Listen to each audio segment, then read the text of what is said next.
someone has already done and is already doing what you want to do. And no, they didn't fall into a rich family to do so. They were not born lucky. You know you can be more. You can have more, do more, and be more. You know this. You wouldn't be listening otherwise.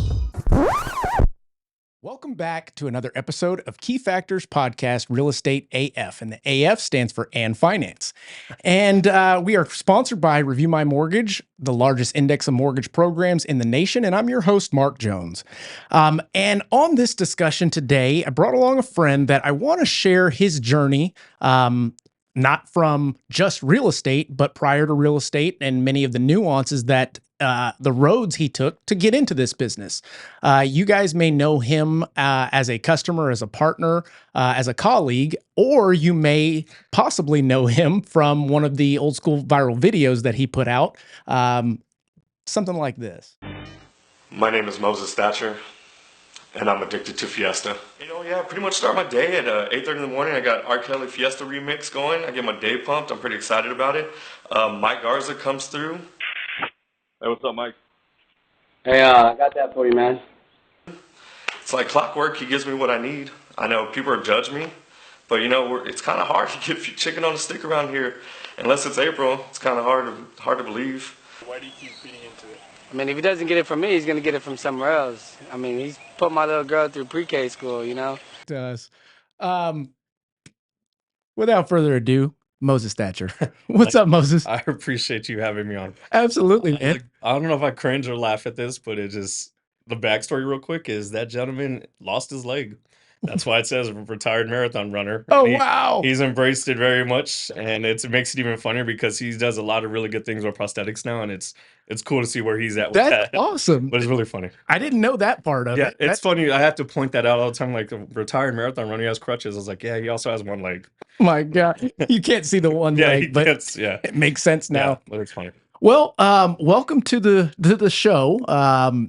Everything has kind of upgraded, and now we're here giving people different discussions, plenty of value in what we do in real estate, but not just real estate. I like people to understand certain journeys that others have taken, the roads that they've been on, because it is about relatability. We were talking about that before we started here.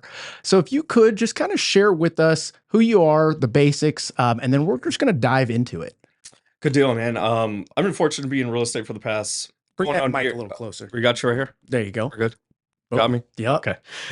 So I've been fortunate to be in the business for 8 years. I say fortunate because I know it's an easy business to burn out of. It's a very expensive hobby. Mm-hmm. So I've been blessed and fortunate to be in this business for 8 years. When I describe myself and introduce myself, I tell myself, I start with, I'm a dad of two. I have an 11-year-old boy and a 7-year-old daughter that if I live this earth and I go at some point, if they stay, hey, he was a really good dad when they speak on me, then I lived a very great life. Mm-hmm. So that's my biggest thing. So realtor, dad first, and I'm pretty much grown into this where I'm trying to grow as I age, and it's a lot of growing pains, and it's brought me here, and awesome relationships. Like I said, I'm fortunate and blessed to be part of something like this, so I appreciate you bringing me on. Heck yeah. Well, I mean, this show has quickly started to gain some popularity, and I think it is a lot to do with the folks that I'm having on, the guests, and the fact that you guys are experts in your field. You're not just going through the motions, you're sharing your journey with your customers, being able to relate with your customers, hence, and more so, you're putting in the work. And it shows not only in your numbers, but in the customers and your social media and everything else. So that being said, I mean, what did you do before you got into real estate? Let's go back further. Let's go back. Yeah. So what helped me, and I didn't start drinking until I was 21. Okay. So full transparency, I grew up with a background of just being around alcohol and drugs and all that. I grew up in that lifestyle, but I just never wanted to do it. So I didn't start drinking until I was 21. I got into the nightlife business. Okay. So nightlife business meaning I was a club promoter. There you go. It's got that stigma to it. I was a club promoter once upon a time with John Vale, but it didn't pay well, but I got free drinks. So that's like, bring people to the club, I give you free tab. Or you get your shout out. We got you. Yeah, we get your shout out. So the cool thing is, is, that perception up until this day is, hey, you're a club promoter, you want to just hung out for free drinks and some free cover. In game is, they didn't realize there's a business behind it. Yeah. You negotiate that 15% of the bar, Oh, yeah. 100% of the door, whatever it may be. I don't want to dive in, but that's where it was. That's where I started. I had the opportunity. I had a cool following. I've always been an approachable guy. I've always had fun with life, Yeah. no matter what. That's why I started drinking as 21. I still had a good time no matter what. So I got invited into that. They said, hey, I'll do a real quick rundown of how that first Doesn't meeting need to went. be real quick. Go ahead. That first meeting went is I used to throw backyard parties. I was at high school going into 18. I used to throw backyard parties, and then I used to hire a DJ. I used to buy a bunch of cheap liquor. There you go. A bunch of $7 bottles that I thought was the coolest thing in the world. So the cheapest K you could get, I think it was like Keystone or Natty, Keystone. some Natty Lights. And then $55. absolutely. And then I'd slap a Bud Light cap on it because no one's ever going to taste the difference of it. And it just looks like I was balling for a little bit. But it would do stuff like that. And basically what happens is like a DJ was like, hey man, have you ever thought about getting paid for this? And I was like, you get paid for this kind of stuff? I just did it for the girls and like to have fun. That's right. I thought it was cool and then we have a good time. And then so he's like, yeah. So he set up a meeting with the club owner. And I sit with the club owner. It was a Thursday night in a club downtown in San Antonio. And he says, hey, I walk in, there's probably like 6 people max. Okay. And then it's him and his partner. And he says, hey man, like, the DJ does the intro and he's like, he's interested in promoting. And the guy's like, well, have you ever done this before? It's like, well, absolutely not. Outside of what I'm just throwing backyard party. And then so he laughs and he's like, well, it's not that easy. And he laughs almost at me. I was like, bro, you have 7 people in here right now and I brought 4. Like, Yeah. like, you know what I mean? Like what, let's try to help each other out here. Yeah. And then, fast forward a few weeks later, we're at capacity, man. It's wow. it blew up. And this is I'm about to show my age a little bit more because when I say Facebook, and Facebook's already pretty much for the older people, I guess. He's about to go Yeah. MySpace check. So I'm like real big with MySpace here. You know what I mean? Like I might put you on my top 8 after this. But in-game is redid the work for it. I used to I hired like 4 or 5 of my best friends and we just started pushing it out and started opening up other doors in the nightlife. So it was always good for me. It helped me with my real estate. We say our network is our net worth. Yes. And so it makes life a lot easier if your circle, your sphere of influence is large. So I started my sphere of influence back then. Yeah. So I got in at 22. I did this. It grew. It started to grow a lot more. And during the day, though, I was a banker. I started as a bank teller. Then I became a loan officer. It was like basically. Where did you start banking at? At First Mark Credit Union. Okay, good deal. Shout out First Mark because in real estate, when I got into real estate X amount of years later, I closed like 4 or 5 of my past employees, Yeah. or co-workers' houses. So I appreciate that. But no, that's when I was always a banker a day, and at night I was selling a party, which I learned to operate off of 4 hours of sleep. Yep. So it made it the entrepreneurship was always there because we got paid pretty well to do this nightlife stuff. But it was also I'm 22 years old and I'm working with my best friends, and it also came with the nightlife downfalls. You know what I mean? Like we're just where stuff was sacrificing and stuff, whatever it may be that came with it. But that's where I started my network, and because it's opened up doors, I've got to meet really good people. Yeah. I met my best friend through the nightlife just because he was a GM at a club. Okay. And I remember being super intimidated by the guy. Shout out Justin Vitek. Okay. Because it's been a really great relationship. Justin's a good dude. Yeah, it's been a great relationship for me since he's open. He's helped me grow in my life, just outside of just for someone I met in a club. Yeah. And he's helped me grow just in my life and my business so much. Does he still own the what is it, Ice House over here? Yeah, Hillsdale's. Hillsdale's. Yeah, Hillsdale's. So he's dove into, when I met him, he was a GM. And what a completely different place that is now. Oh, absolutely. It's grown so much. And everyone knows me. If they ever want to run it, if I owe you money, just run into me. Just meet me at Hillsdale's. I was like, I'm pretty sure you're going to run into me. But I just go hang out there. He's opened up doors for me. And this is how the relationship builds, is you allow people in your circle. And if you find value in them, then that's obviously a great relationship. Mm-hmm. And I tell people this quick story of how I started to grow, like how my business growth started to change, just being surrounded by someone who's business driven. Absolutely. So what happened was, I remember growing up in the southeast side of San Antonio, and my grandparents took us in. We pretty much ate the same meals every day, took cold showers, stuff like that. We always had a roof. My grandma was a saint. She was a saint, and she made sure that me and my brother were okay.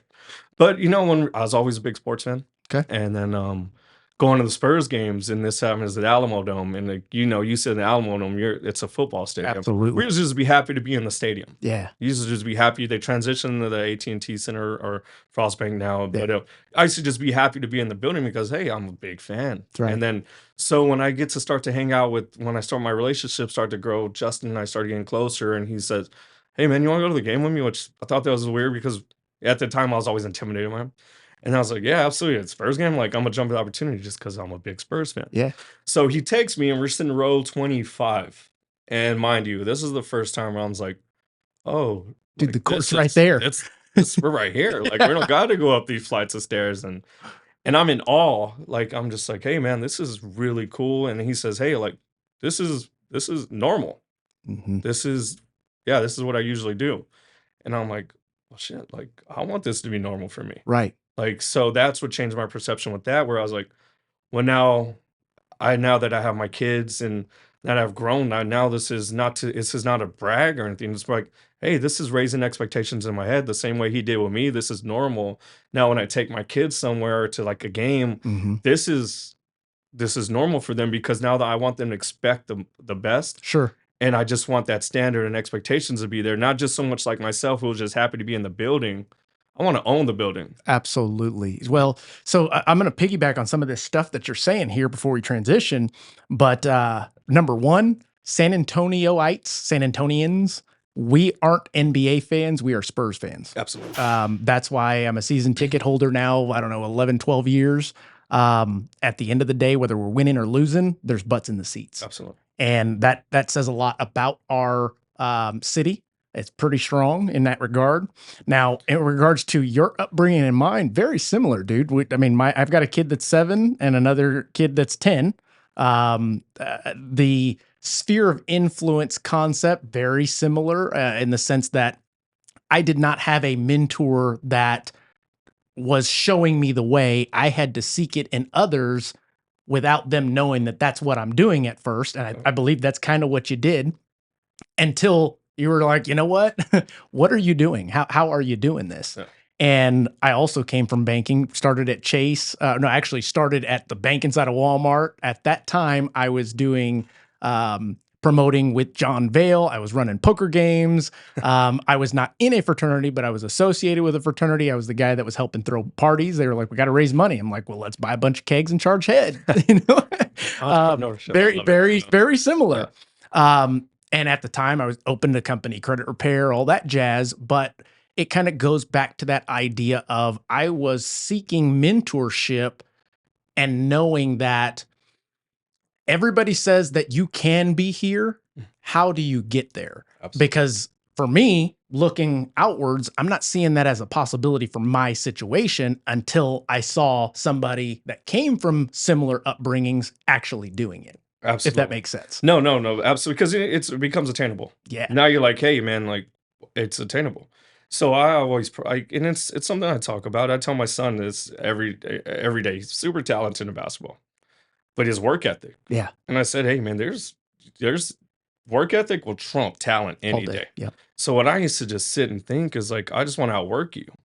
And that was with anything. If you're I tell people, I don't care if you work at Burger King, you better be the best damn burger flipper there. Right. Like, why? If you're going to be there, you might as well try to be the best at something you're doing. That's right. So I'm real big on that. And so I learned a lot of work ethic will carry a long way. Mm-hmm. And so that's where you transition. That's where I was okay with the 4 hours of sleep and whatever it may be.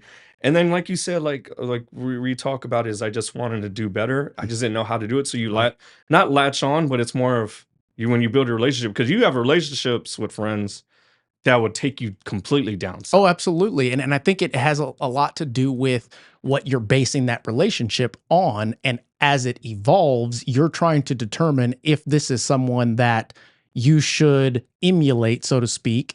And it's tough for us growing up to know what is right, what is wrong. I think we know the difference, but at the same time, you've got that cool factor versus not. And the person that's grinding, getting 4 hours of sleep because they're putting in the work versus the guy that's getting 4 hours of sleep because he's out partying.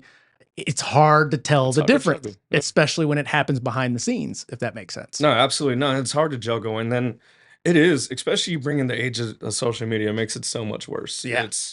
you see the new cars, the new this, the trips and all that, and you're like, damn, I want to be like that. I want to be like that. And what I've run into is you get some success in this business. You get in a business, it pays really well. Yeah. Now you put some money in your pocket and I've never had structure. I never told me how to pay taxes the right way of how much I'm supposed to put to the side. If I see X amount of dollars in the bank account, it's like, oh, maybe I should go to Vegas 2 times in 1 month. Yep. Makes no sense. Like, But it did then. in the moment, it's like this is an awesome idea.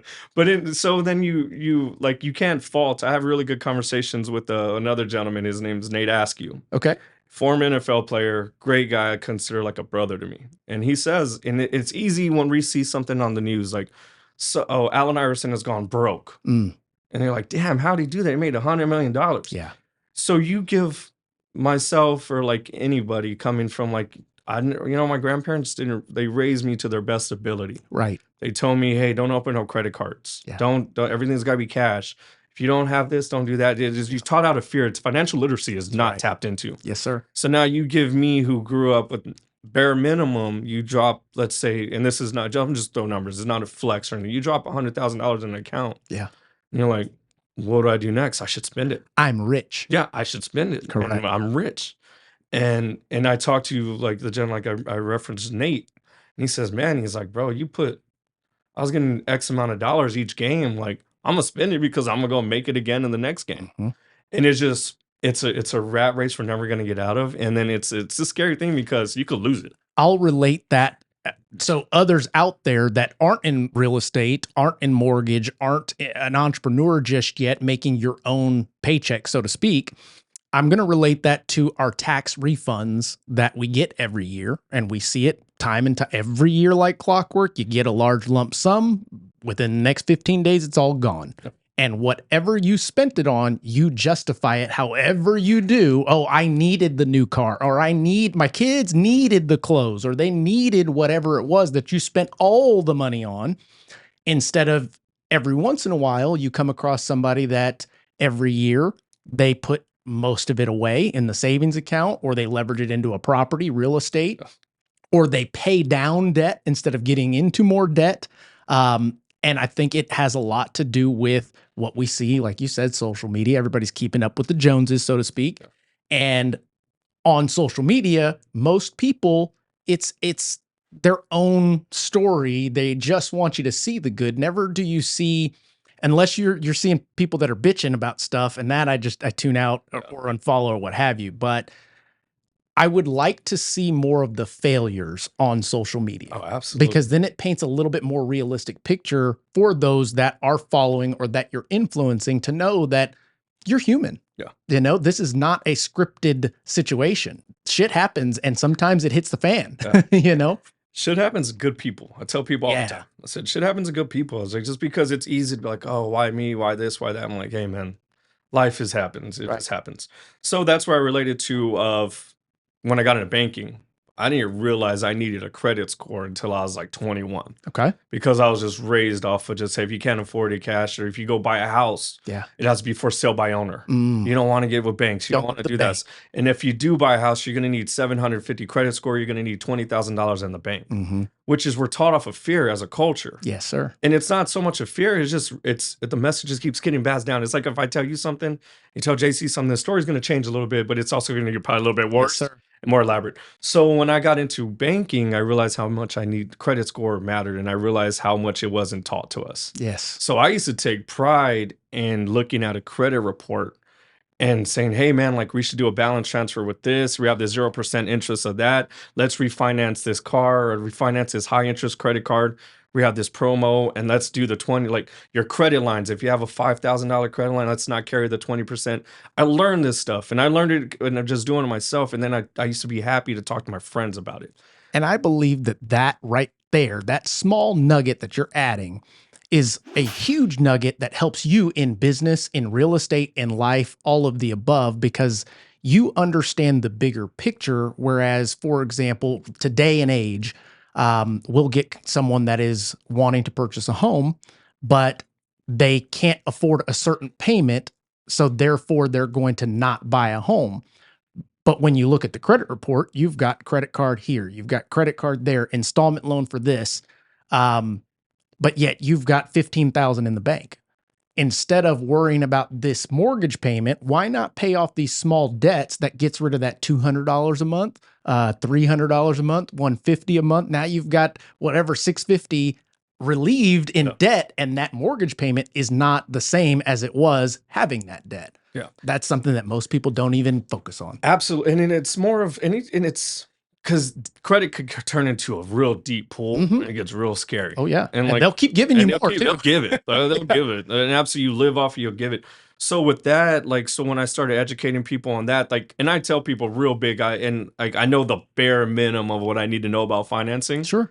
So I could tell you what certain things are, what percents and all that, but it's not my world. Right. So when I get a transaction, I'm going to be like, hey, Mark, that's his world. That's his lane. I'm never going to veer into that. Right. But I'm here to help guide you to what I know, what I do know. But realistically, when it comes to that, I'm going to pass it off to someone that's their world. So when I started educating people on credit and stuff, it just made me happy because this is stuff that's not, like I said, I reference back. It's not instilled in us. Correct. When we do this, like when we're growing up. And then I've always tried to find a way to like put this in words. Okay. And it's not to offend anybody. It's easy to say is when you see a white man and he's setting up his kids and they have an established neighborhood, they live in awesome suburbs and all this, and I'm on the other side of town and my grandma's house is falling apart. Our belief systems and our raising is completely different, but over there, it's their kids are on their credit cards at 16, 17 as authorized signers. When they go into college or whatever it may be, their credit score is already in the 700s. They're set up for, I would say, success. Yeah. They're starting the race a little bit ahead of everyone else Absolutely. where I'm starting my race. And so when I talk to my friends and close friends, like just in clients, I'm like, hey, we got to start thinking different. Just because we weren't educated on this way. You got to start now. Our kids got to be started prepping up to this race that we're so used to starting behind, and it's through this pity party of like, well, I didn't have this, I didn't have that. I'm like, cool, tough shit, let's go. That's like, right. What do you want to do about it? And it's definitely it's education and lack of education. But at this point in time, I mean, we can go back and talk about, oh, we were oppressed and all that. I'm Black and Mexican, so I got it both at the end of the day, and I've got no excuses for anybody nor myself. And the idea is, did we do it to ourselves or is it being done to us? At this point in time, knowing what we know, having access to everything that we do, we're now doing it to ourselves if we don't get out of that rat race or we don't break that vicious cycle that has been occurring because what happened before was all we knew or all someone was willing to take in regards to the risk to get to the next level.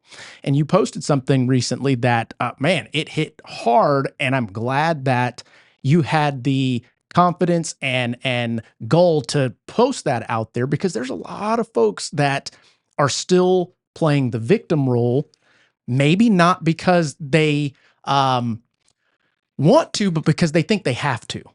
And that is just not the case in our world these days. I love the way that you set that up in the regards to why is it okay for someone to set their kids up after they work their ass off, but it's not okay for someone else to do the same thing. It makes zero sense when you put it that way. Yeah. I love that, by the way. And it's true, man. And like we live in a world that it's easy to sit back and like victimize yourself.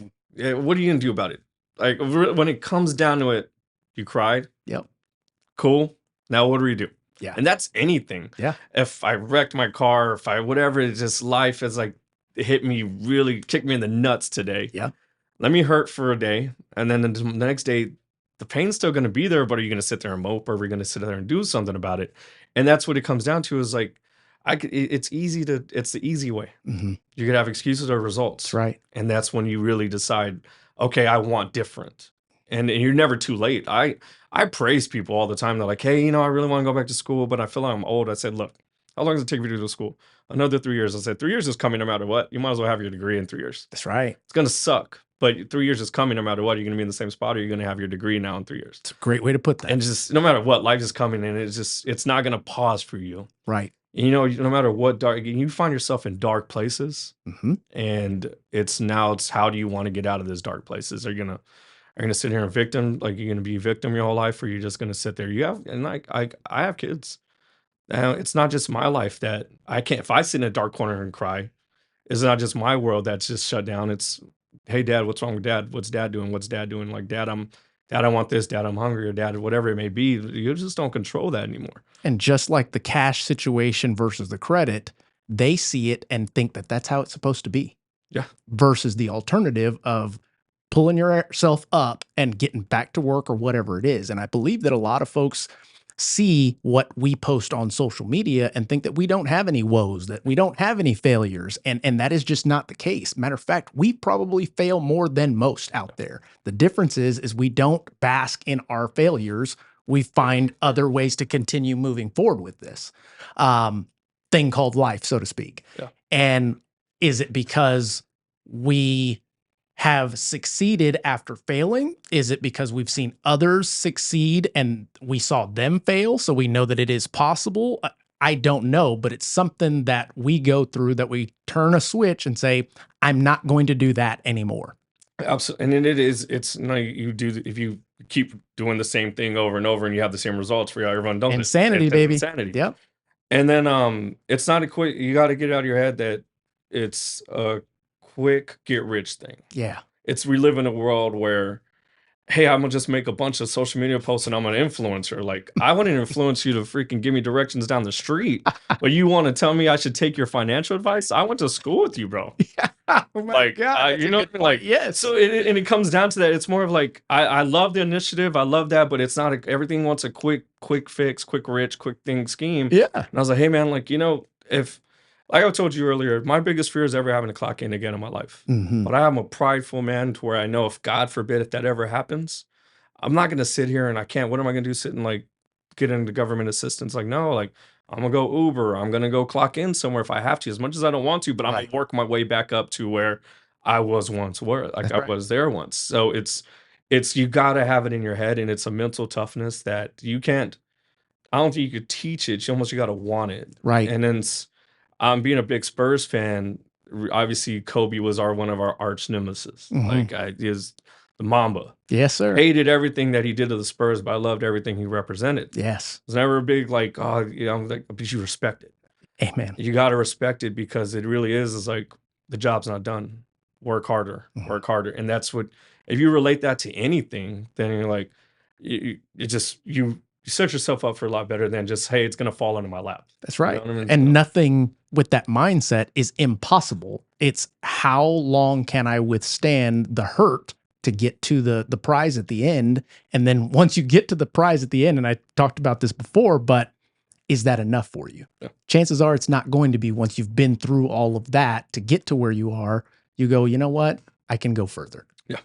And it's amazing what the human body, the human brain, our psyche is capable of. I mean, we can withstand so much, but we don't believe we can until we go through it, and time heals all things. You look back and you go, holy shit. You laugh at it. Exactly. But in the moment, the world's burning down, and Yeah. it's like, man, it sucks. When are you gonna stop kicking me when I'm down? That's right. And that's the hardest part, because if you're going through something in life, and if I'm going through something and everyone tells me the right things in the world, Mhm. everyone could tell me every single thing that I need to hear. And then if you fast forward, they're actually right. Hey, it gets better. Hey, I promise, stay positive, find better habits, start to work out, do this. And I'm like, that's stupid. Like I'm going through a separation. Like Yeah. I'm going through, my business is failing. You want me to go work out? Like, shut up.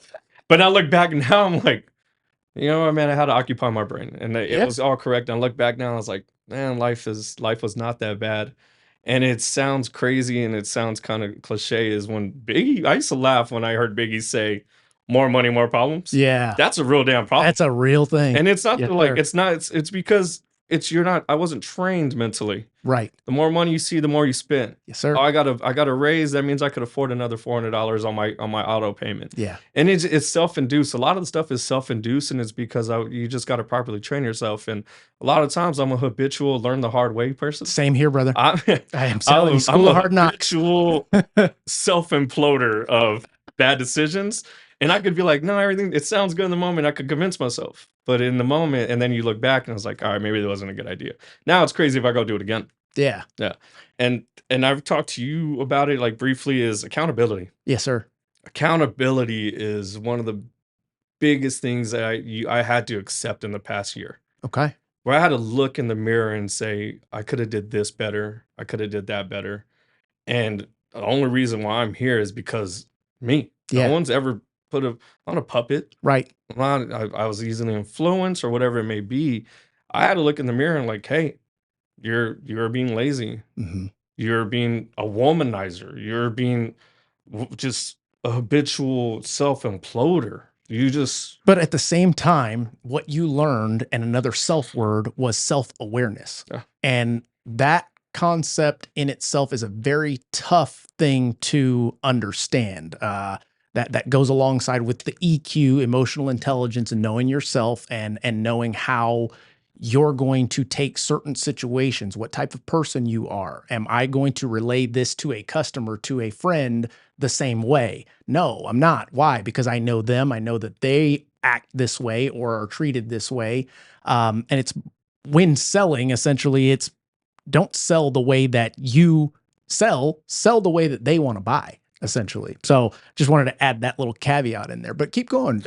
I'm loving the way this conversation's going. And that's what, and it's, I've sold my business on relatability. I told you briefly how it was in the first 6 months, I thought I had to wear a suit and tie every day to work. So before we get into that, tell us what transitioned you from what you were doing, banking world, promoting, all that good stuff, into real estate. We haven't gotten there yet. Okay. And I'm going to mention a guy's name that's probably been mentioned a few times on this podcast. Okay. I'm assuming is Scott Maloof. Okay, yeah, absolutely. Scott He's Maloof. been on the podcast. Yeah, so Scott, man, I owe a lot to him, and to this day, I will speak obviously pretty often. I still shoot him a thank you. Hey, man, I appreciate you, because what I just did is not attainable because you didn't open a door for me. And when I say open a door, is he guided me through it. Scott didn't sit there and tell me how to do my first transaction. Nothing was given. Nothing was given. So Scott, and it's a quick story of, I've known Scott prior to real estate. I know him for 10 plus years. Just due to the nightlife business, what we did, we were people connectors. And then, so I made a bet with Scott for a Super Bowl. Scott is a very big Denver Broncos fan. And at the time, they were playing the Carolina Panthers in the Super Bowl. Okay. And he made a bet, a $500 bet. It's what it was, $500 bet. We were both a little intoxicated. If I was sober, I probably wouldn't have done a $500 bet. Okay. So anyways, we made this bet. And obviously, Cam Newton and the Panthers let me down. But Broncos won. So Scott calls me. He says, "Hey, I'm gonna go by your place and go pick up the money." I said, "Cool." He picks me up from my apartment, and we go to ATM. I pull out some more money, and I pay him. And he's like, "Hey, man, I've been in this real estate for about a year and a half, 2 years at the time." And he's like, "I'm doing really well." He's like, he's showing me Scott has papers in his car, his net sheets, and he's in some CDAs, what he's getting paid and stuff, like his deals. He says, "Moses, whatever we did in the nightlife business to grow our business, our networking, we're connecting people, we're a service. Yeah. We come from service to make sure our sections and everything was taken care of." So carried over to real estate, the payoff and the gratification is completely different. Wow. And so I remember that it was around, I think, the income tax time, and I was that time I was a business banker now. Okay.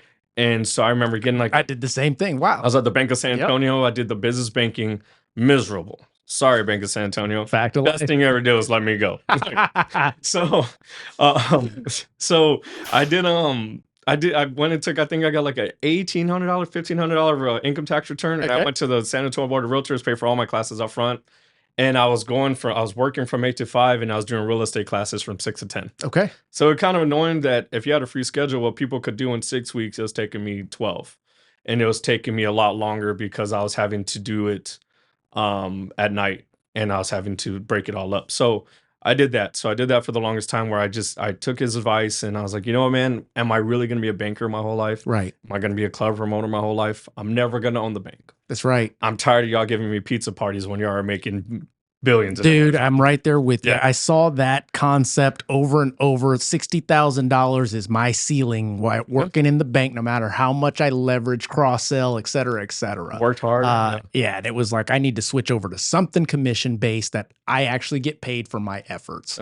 Funny story, Scott Maloof. So I guess this was, if you came into contact with him in regards to the real estate thing 2 years after he got in the business, 2 years prior to that, this was, goodness gracious, when did he get in? That had to be 2013, 2014, right in that range, 2015. So Josh Kearns, childhood best friend with my brother, was working at ADP right across the hall from where we were officing, is Scott's cousin. Scott came into the business and Josh walked him into my office. And at the time I was blowing up. We were doing 30, 40 million. I was loving life. Walked him into my office, said, I want to introduce you to Scott. He's my cousin, club promoter. He's getting into real estate, blah, blah, blah. Me at the time, I was on my high horse, okay, yeah, cool. Yeah. Fast forward, I'm like, you got to be kidding me. This guy's killing it. He's killing it. Yes.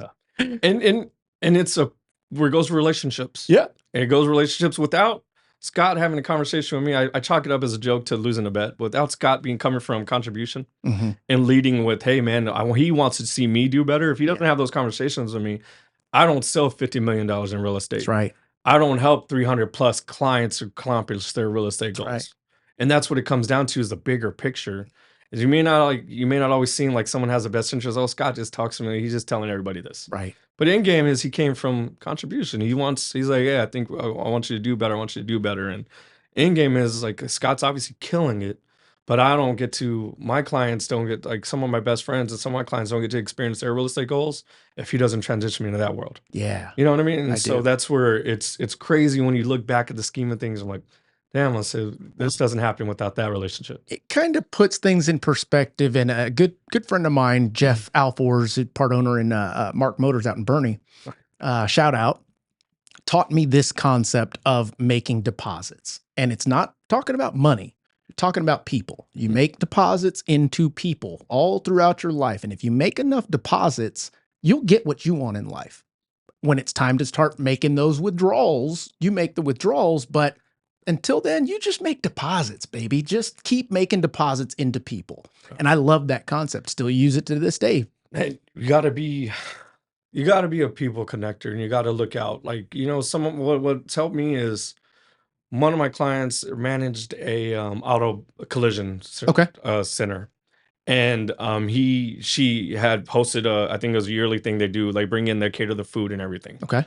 And so their caterer backs out. One of my other clients, which Tacos Hermanos. Okay, yeah. Yes.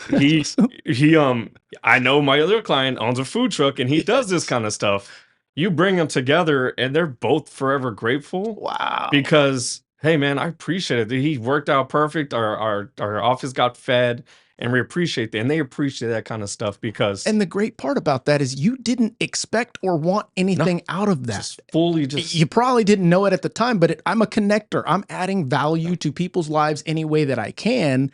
You fast forward and you go, holy cow, that's what I was doing. Yeah. I was building my network based on value, based on me giving value, which is what Scott did to you. Strictly Weird. coming from, hey, you're offering something. And one of the things and this is for anyone coming into your business of sales. I tell people all the time. One of the things that stuck with me was Craig Owen told me Angie's List was created because realtors are lazy. And then if you're not familiar, Angie's List is a go-to spot. Hey, I need a plumber. Hey, I need a landscaper. I need this. And this is where they go. Right. As a realtor, I'm your database. That's right. You should be like, hey, I need a plumber. Hey, I got one. Hey, I need this. I got that. And I'm real big on keeping money in my friends' pockets too. They obviously got to offer great service. Sure. They got to, be reasonable and stuff like that. I don't refer someone out that I'm not willing to use myself. Correct. And then I also but if I know someone who makes t-shirts, I'm going to call my friend first before I go to Google. Yeah. So, and they appreciate that because one of the good relationships I have is with the Sean Sexton. He's Right across the hall here. Yeah, good dude. What I love I went to about high school with his wife. I went to middle school with his wife. No way. Yeah, with Brittany, I went to middle school with his wife. And it's just such a small world that it's like, hey, Brittany, and I see Sean, and we were talking, we were doing business when I first got in real estate. And it's like, that's your wife? And she's like, Moses? And it's such a small world. That's awesome. Yeah, so, so with Sean, massive, he's got a great business. Absolutely. And he's really smart. And I'd refer my clients, say, need insurance. Here's Sean. He's my go-to insurance broker. Yeah. Sean would send me a text that says, thank you for keeping food on my kid's plate. And Sean doesn't need my business to keep food on it. Correct. Yeah. But just the fact that you took that time out to send me that text and send me a $50, like I believe it's like an Amazon gift card, whatever it may be. It's just, man, like I love that. And he has the time to show that appreciation. And what's funny is all of these things are tying back in this cycle of awesome, because what Sean practices, guarantee he learned it from his parents. Absolutely. His parents also own businesses and whatnot. And the idea is we now have the opportunity to do the same thing. The idea of appreciation, taking a moment to send that appreciation text message, just saying thank you for what you do for my family, goes such a long way that now you probably pick up that trait as well to do the same thing. Not because you want more business, but because it's the right thing to do to grow a business successfully, and something that is recession proof and long lasting, and building in the empire, so to speak. Absolutely. And it's, you pay for services. You like, and we're in a business where you pay a little bit more because, hey man, I like the way they treat me at Purcell. Yeah. And people are like, oh, you go to Purcell, it's super. I said, it is expensive, but I like the way you treat me. Mm-hmm. And then you go back to people, you're a customer before you're a business. Yes, sir. I like the service I get from certain places. I don't mind going back, even if I got to pay a little bit more. Mm-hmm. I love how they treat me, and I love how they talk to me. I love how I go into my business bank and they say, hey, Mr. Thatcher, hey, Moses, like, how's Sienna, my daughter? How are the kids? I see this and that. You can't. There's no dollar amount. You can't. Exactly. Mm-hmm. Like, and it costs you. And I wrote this the other day on Facebook. Costs you $0 to be a good person. Mm-hmm. And if everybody operated this way, I'm not a life coach, because I'm damn for sure the last person to be a life coach. Is if you operated with life is, I don't care who you marry, I don't care if it's same sex, I don't care religion, I don't care what it is. If you're not an asshole, then you're okay. That's right. Life is gonna be okay, I promise. If you sit here and get worked up over what someone else is doing, then you're just gonna be miserable your whole life. There's a quote. Let's see if I get it right. Someone else's success robs you of nothing. Absolutely. That's awesome. Literally. I mean, you think about it and you go, why are you hating on this man when you could be learning from that man? Absolutely. This woman, they, whatever. But the idea is we quickly, as humans, because of our culture, upbringing, whatever, our woes, go quickly to becoming a hater instead of a fan or a participant. Absolutely. It's easier to go on the hate side. It's so much easier to be a hater. Weird. And I go back to what I heard in CBC a couple weeks ago, is comparison is a thief of joy. And if you break that down, it was hard to get in real estate and look at someone we start in the same position. Right. You're like, damn, they're closing this deal. They're closing this deal. They're closing this deal. It's hard to not discourage, be a little bit of a hater. Yeah. It's easy. Like, well, what are they doing? Like, why are they doing? I'm cooler than this person. I'm smarter than this person. Dude, if you just sat there and did that the whole time, you're just gonna be like, I'm never gonna be good enough. And you go with your whole life. Right. Comparisons is like, it's a scary thing. Yeah. And it's tough, man. It's a snowball that gets bigger and bigger. Yeah. And by the time I know a lot of people that are in their older age and are still assholes. That sucks, man. It sucks. And you saying that sucks goes back to something that an old mentor, partner, etc., taught me. Was people would ask, why are you such in a good mood all the time? And it's not necessarily that I'm in a good mood, but I tend to wear my best self as much as I possibly can. Why? Because the other way just sucks.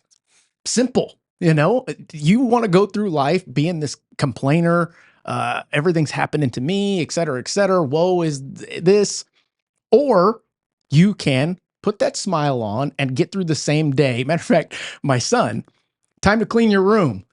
But nobody's going to be in there. You know what, son? If you do it with a smile on your face, for some odd reason, you'll feel better about it. And now he'll say that. You know what, Dad? If I do it with a smile on my face, it'll be better. And something so simple transitions Simple. when he becomes a dad.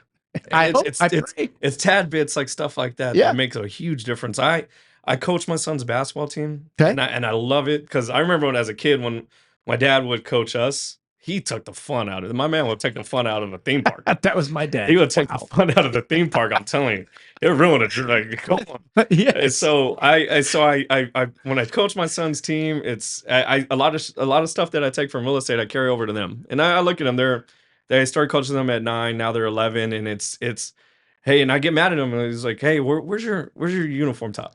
I don't know where it's at. I'm like, dude, if you stay ready, you don't have to get ready. And this is all real estate stuff. Yes. And they're like, and I'm having repeating it. I'm like, guys, it's not your parents' responsibility. And I tell him, I point at my son, and he's like, what is it? He's like, if you stay ready, you don't have to get ready. That's right. And I'm like, see, and then I was like, I'm gonna quote a great philosopher, Deion Sanders, because my son likes to look cool. And he's like, well, Dad, I don't know where my headband is, and I don't know where this. And I was like, look, guys, if y'all feel good about the way you look, your energy's different. That's right. So it's not, like I told my son, so you want to fit this look, and you want to, so your energy is a little different. Your chest's a little bit higher, your chin's a little higher, your chest is out.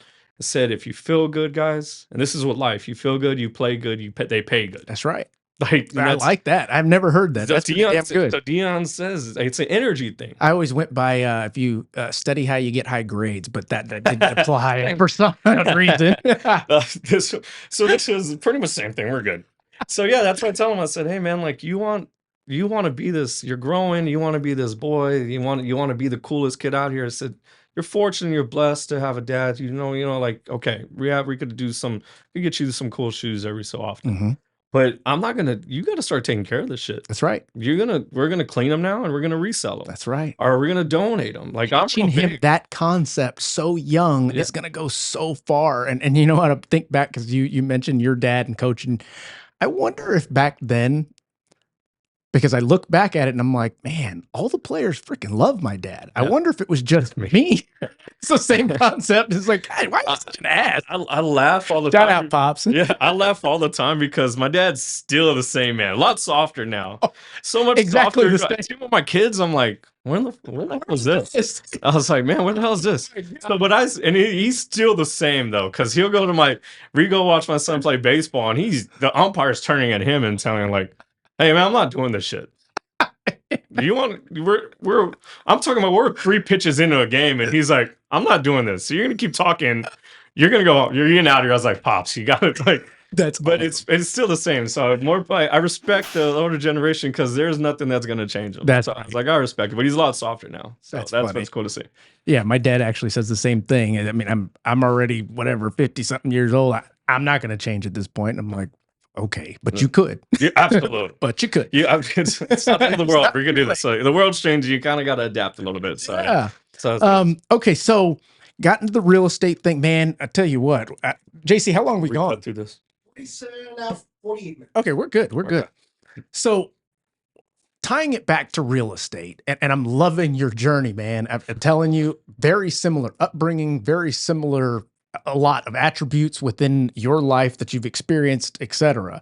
When you were in real estate, at what point in time did you start practicing what you were preaching? And what I mean by that is, have you, since jumping into real estate and being successful, leveraged any of that to buying investment properties, flipping properties, anything like that into new failures, so to speak? Absolutely. So what I credit Jack Hawthorne a lot. Okay. Jack Hawthorne taught me and instilled, this is your business. You're not a realtor, you're your own business. Start thinking like a businessman.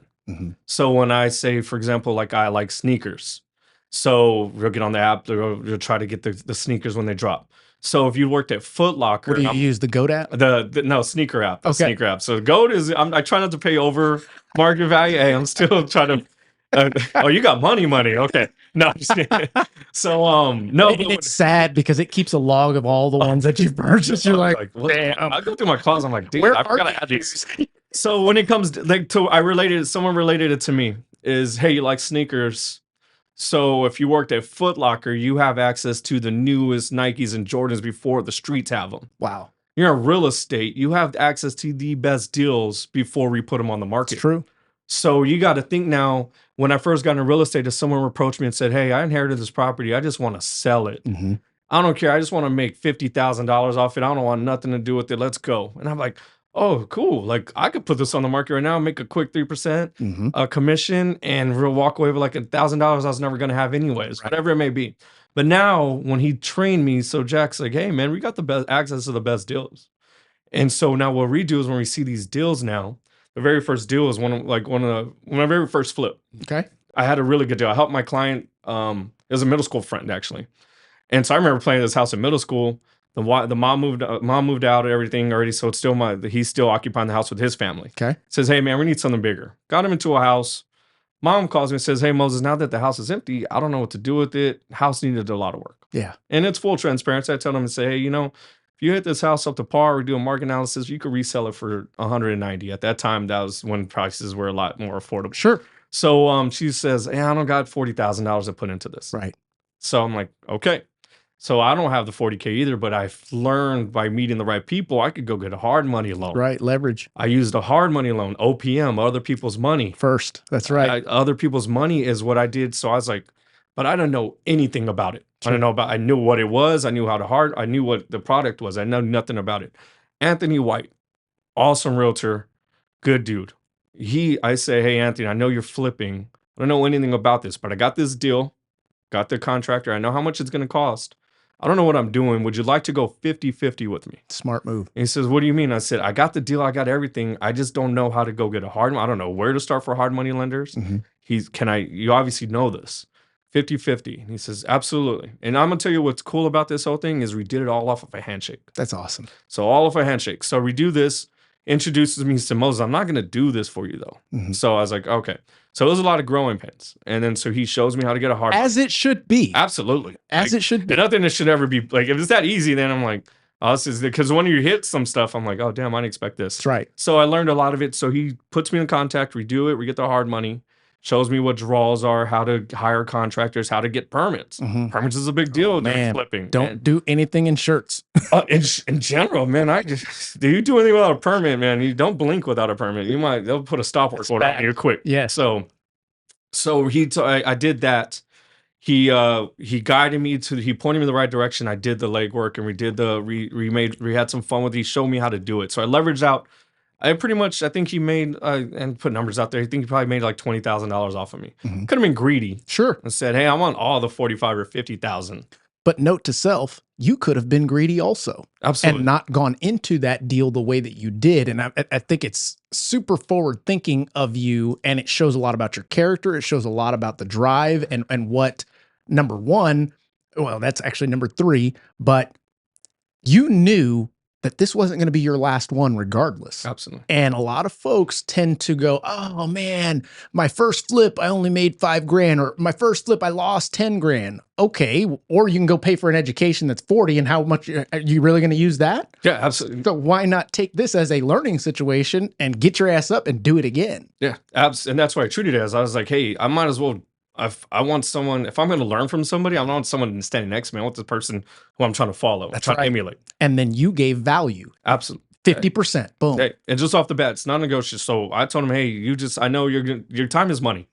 So he invested in me, and and my response was 50-50. Yeah. So we did that, and we had, I mean, it's real estate. We never know what to expect. Someone stole our damn AC compressor. I was like, I thought this shit was heavy. Apparently, when I replaced it, I was like, oh, it's not that heavy. It makes sense why people steal this. They used to do that with refrigerators and appliances in new home construction. Yes. I was like, someone steals this. Like, yeah, it's pretty universal. And I was like, damn, bro. So now that's a learning thing. That's something I learned from it. But so that's when I started to emulate. So I started to practice what I preach. Go back to that is I flipped my first house. I made, let's say, like $25,000 off of that. And now I'm like, oh, okay, now I'm comfortable. Yeah.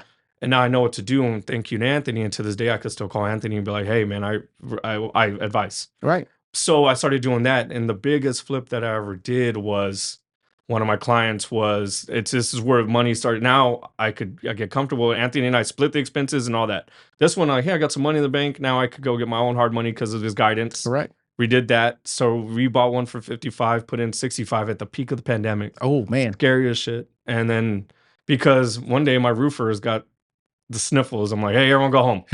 Like, I don't know what the hell's going on. I don't know what's going on. And it's risk without, you gotta take the risk. Absolutely. And every part of me was scared. Your body's meant to Absolutely shut protect down. you. Yeah. Like, hey, no, like we're good. So it was a lot of risk, and then it ended up working out, and that was one of my biggest growing experiences because no transaction's the same. Yeah. No house is the same. You pull off walls, there's termites. The city got involved with that one just because it was just they like their perception is they look through the window like, oh, he's doing that without a permit, and it's it's a lot a lot of it's learning. So when I go back to it, it's flipping. I started to take Jack's advice, and then it started to do that.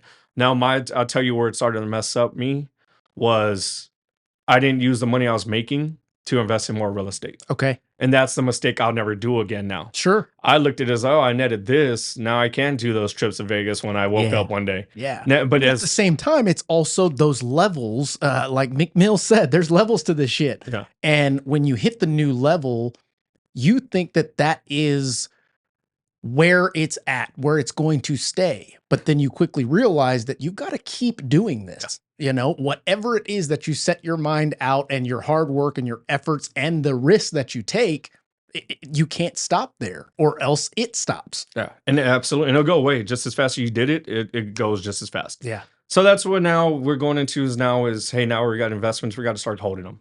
We got to start holding these now. They got to be income producing properties. I told myself that my kids may not have a traditional college fund, but we're going to have, when they turn 18, that's right, they're going to have some properties. They're going to have some mailbox money. That's right. And as long as they're not doing some stupid, like, hey, I want to be a DJ.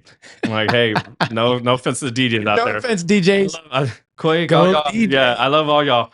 Y'all made me some money too back in the day. But if my kid wants to get, when he's 18 and she's 18. Call it a hobby. Now so it's like, hey, this is here.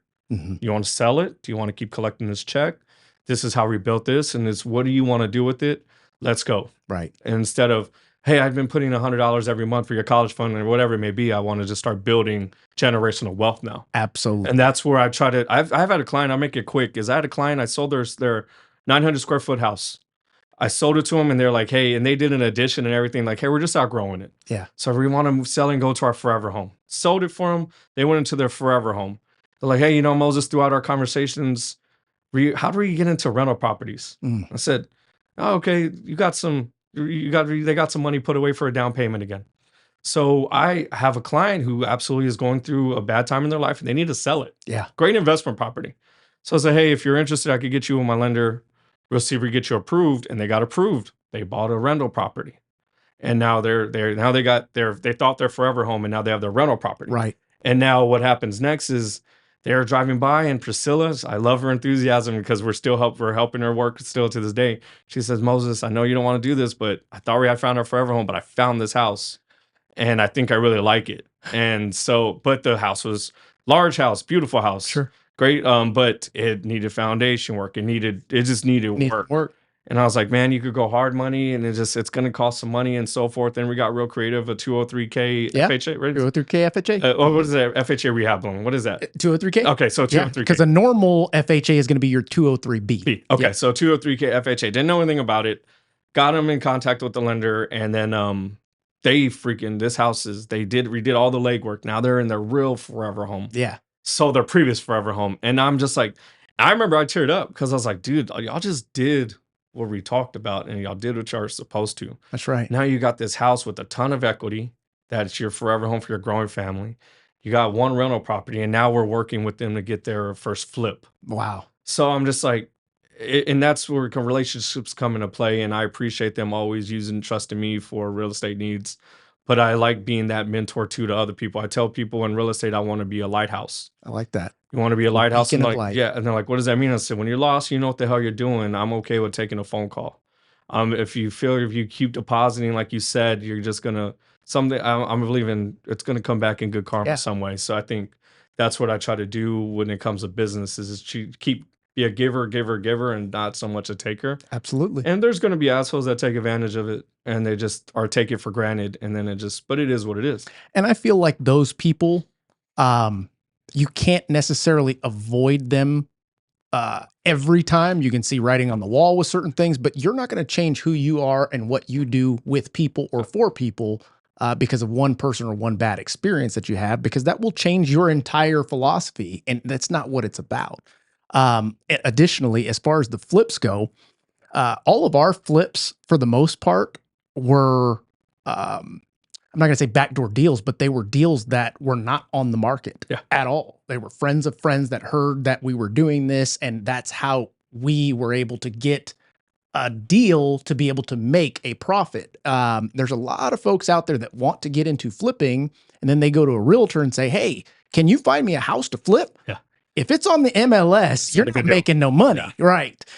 So I want people to understand that most of the time when you come in contact with someone that is flipping properties, it's because they have a large network, and their network is their net worth, if that makes sense. It's absolutely, all my deals have come off of referrals. Yeah. Strictly off of it. Because I know I wouldn't buy this house if we were on MLS. No. I wouldn't buy this house from a wholesaler. Yep. So it's just, and if it was on MLS for the price that it takes to make money, it would only be there for a short period of time. Absolutely. Yeah. And then people are going to jump on that. That's right. So that I tell people, I have friends who do it, and I say, hey, you got to get on there and put yourself out there more. Mm-hmm. You want to find good deals. You got to put it out there, and you got to bank on that you have enough value in your friendships, and everyone's going to look out for you. That absolutely they're going to be sending you deals and whatever it may be from grandma, moms, dads, whatever it may be.